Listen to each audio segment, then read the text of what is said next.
Greetings, fellow golfers and race drivers, game players. Today I wanted to take a quick look at Project Cars and mostly about the settings.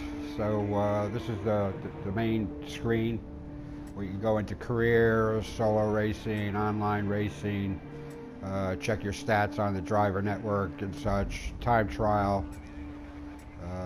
You can create a challenge of some kind or any kind of race. You can jump into a quick random. That's the quick race weekend. Free practice, which is something Drive Club really doesn't offer. It's all racing, time trials, and drift races. This is where you get an opportunity to pick your track and pick your car. And over here, of course, is your career mode, where you're on a team, but you get invitations to race various cars at various places. So enough about that. This is where you would create a new profile or get rid of one. So that's the play now screen of the R1. To the right will get you home. We can see the cars you have acquired or won. You can look at your profile, and down here is your game options. First we'll take a look at gameplay. And this is what I've done. I've left the steering assistance on. I've taken the braking assistance off. More about that later. Driving assist allowed.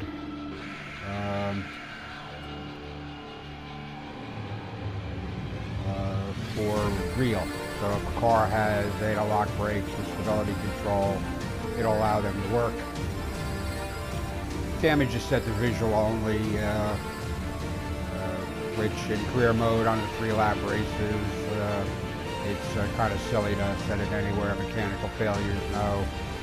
Tire wear is slow, changing that to real. Fuel usage also to real. Auto start engine, yes. Penalties off. Here's your HUD level. I usually put the full mirror on, guiding line on, upcoming turn indicator on, the track map will overlay on the screen, that's on, starting grid lights, cockpit, so all of this stuff I have set to yes or on, and display units are imperial as opposed to metric. And then we'll just back off and save that. Now the controls, that's a whole different thing. I use a wireless controller, but I have it set for motion sensor, which is easy enough to set up, which means instead of using the left stick, I'm tilting the DS4 left for, turning left and right for turning right. Gearing I have manual, and everything else is default. Here's my configuration, and these are stuff I've, trial and error to a happy point with the kind of difficulty in racing I'm doing. The steering's in dead zone at 6. This is so if you're on a long straightaway, you're not constantly adjusting. You can just kind of be still and stay on the straight path. Steering sensitivity, I've kind of, searched around for that. I'm kind of happy with this. A throttle dead zone of 1, so nothing much going on there. Throttle sensitivity is near half. Braking dead zone also at 1. Braking sensitivity I turned up a little bit. On some cars there, they kind of brake a little, the braking kind of takes effect too late. The clutch dead zone really doesn't come into play because I'm not using any actual clutch button. It's an automatic clutch. Speed sensitivity, I'm not even sure what that does. Control or filtering sensitivity, I'm not really sure what that does. Force feedback, I kind of left alone. RPM gear display is yes. And controller input mode is, that's kind of wacky. There's 3 default controller input modes, and none of which will make anybody really happy. You still have to do some work on your own. I have the advanced off. If you turn it on there, it unlocks a couple of other different things, which leaving it off leaves them the same anyway. So you can see here's my configuration, and this will lead into my main point about this game. Steer left is left tilt, steer right is right tilt. Throttle is the R2 trigger, braking is the left 2 trigger, handbrake is the circle button, and you know, that's if you want to do any kind of drifting, which there isn't a whole lot of it in this game really. Clutch is null because I'm really not using it. Gear shift up is the R1 button, gear shift down, and the rest of these is, you know, nothing really to worry about, which will go into the rest of this. Start engine is automatic. On your D-pad there, you want headlights, the up button. If you want the windshield wipers, it's the down button. That comes into play if you're in a cockpit view. This is something for some of the really top-end cars. And you see a lot of different settings here, dozens, you know, in addition to the regular stuff. Steering assistance. This is all stuff that you set your controller buttons to, which will lead into my next point. Also a whole lot of choices on your camera view and your seat adjustment and angle and down, and this again will go into the next point. The pause button I left alone. If you're off the track, you touch the touchpad there, puts you back on the track at a standstill. So my main point about this game is it suffers greatly from a split dual personality.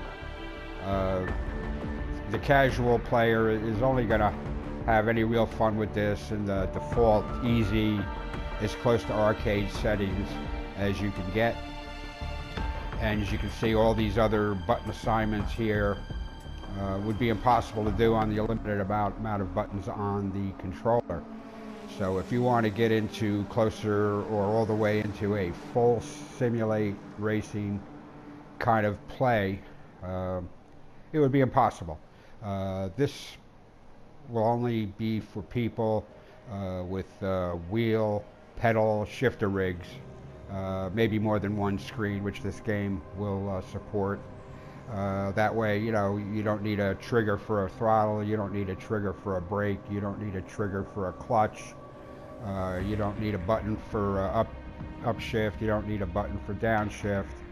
And then, but they're on these wheel rigs, there's plenty of buttons on there anyway, so all of this other stuff could come into play. So I guess the main point is, like, as I say, this game suffers from a major dual personality dysfunction.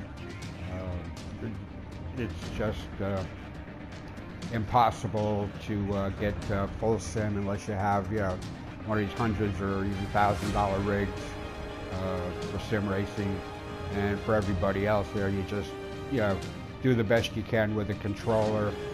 I will say that manual shifting does help in your lap times and in getting back up to speed after a sharp turn or a hairpin turn. So, you know, you do what makes you happy, you do what you can handle, and beyond that, that's as good as it gets. So that's it about the game. We back out of that there. It doesn't save on anything I've changed. Visuals, camera, audio, that's all, you know, whatever you find that's pleasing.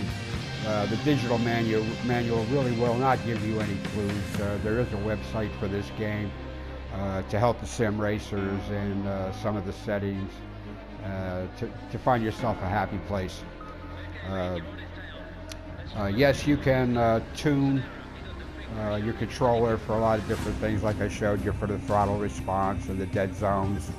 The bad news is there that every car is a little bit different, so would require a different approach, and even further, different tracks would want you to do custom setups to best take advantage of that track. And just because you've done it for one car on one track, that might be good for a few tracks, but even the tracks and the track surfaces, the pavement, pavement style is very different on some of them and will affect the handling. So again, do the best if you want to be a casual player. As I say, the tilt tilting of the moat for steering does make it seem a little nicer.